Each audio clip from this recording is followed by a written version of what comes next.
करता हूँ आप सब ठीक हो गए। तो चलिए शुरू करते हैं आज की इकोनॉमिक न्यूज़। पहली जो खबर है वो आ रही है फाइनेंस मिनिस्ट्री से। फाइनेंस मिनिस्ट्री ने ये कहा है कि इंडियन इकोनॉमी का expected growth rate in fiscal year 2023 रहने वाला है 7%।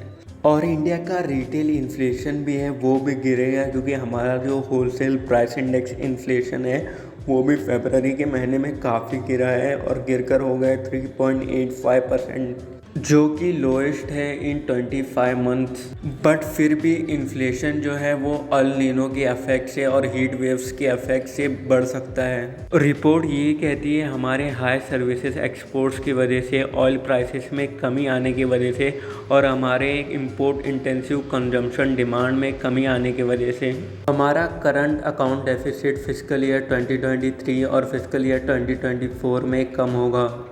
इसकी वजह से हमारा इंडियन रुपी जो है वो स्टेबल रहेगा और हमारे फॉरेन रिजर्व में इंक्रीज देखने को मिलेगा। रिपोर्ट ने ये भी कहा कि हमारा जीएसटी कलेक्शन पिछले 12 महीनों से 1.4 लाख करोड़ के बेंचमार्क से ऊपर ही रहा है और हमारा कॉर्पोरेट डेब्ट टू जीडीपी रेशियो है वो काफ़ी कम चल रहा है। इसकी वजह से इंडियन इकोनॉमी की मैक्रो इकोनॉमिक स्टेबिलिटी भी अच्छी है और हमारे फ्यूचर ग्रोथ प्रॉस्पेक्ट्स भी अच्छे हैं। दूसरी जो खबर है वो आ रही है आर्टिफिशियल इंटेलिजेंस से रिलेटेड।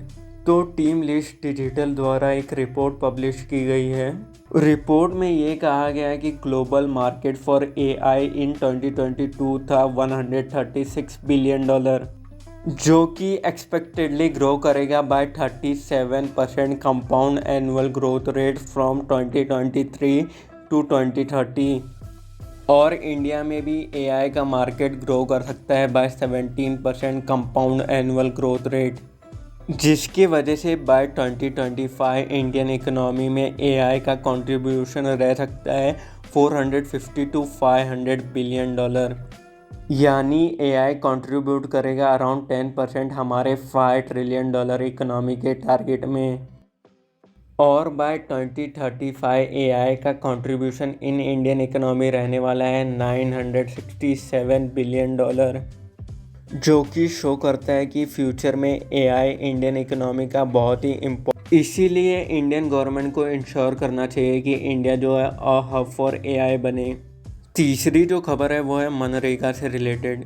मनरेगा के अंडर फरवरी में 198.4 million persons days of work generate हुआ था।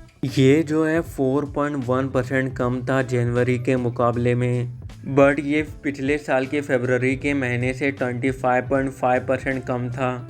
इस फिस्कल ईयर 2023 यानी फ्रॉम अप्रैल 2022 टू फरवरी 2023 मनरेगा के under 2739.8 million persons days of work generate हुआ है, जो कि पिछले साल के कंपैरिजन में 19.1% कम है। मनरेगा के अंडर लोगों को इतनी ही वेजेस दी जाती है जितना उनके सर्वाइवल के लिए नेसेसरी है। इसीलिए जब लोगों को रिलेटिवली हायर पेइंग जॉब्स मिलती है तो वो मनरेगा के अंडर काम करना पसंद नहीं करते।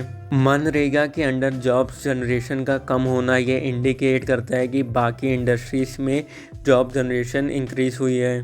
चौथी जो खबर है वो आ रही है इंडिया में जॉब जनरेशन से रिलेटेड।